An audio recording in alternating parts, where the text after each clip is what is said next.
La confiance en Vladimir Poutine diminue en Russie en raison du mécontentement public face aux politiques de censure. Selon Ukrinform, cela est indiqué dans un rapport de l'Institut pour l'étude de la guerre, relayé par Buzz+.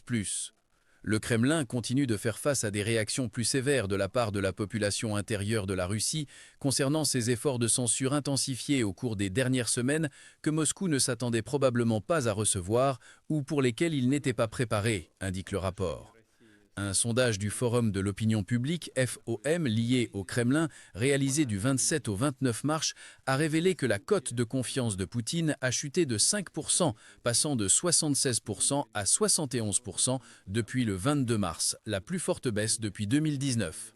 Le sondage hebdomadaire du FOM montre que la cote de confiance de Poutine diminue constamment depuis le 8 février 2026, peu avant que le Kremlin ne réprime considérablement Telegram les 9 et 10 février. Dans le même temps, les critiques des propagandistes russes et des blogueurs militaires ont augmenté car ils sont mécontents des efforts des autorités pour bloquer Telegram. Ils soulignent l'augmentation des coûts de censure en raison de la hausse des prix ainsi que des problèmes de communication pour l'armée. Le fondateur de Telegram, Pavel Durov, a déclaré que malgré les restrictions, 65 millions de Russes utilisent encore chaque jour des VPN pour accéder à Telegram.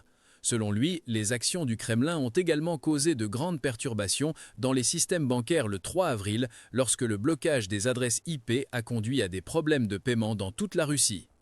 L'ISW note que les autorités russes démontrent un manque de stratégie cohérente de censure, tandis que la réaction publique a été nettement plus forte que ce que le Kremlin avait prévu.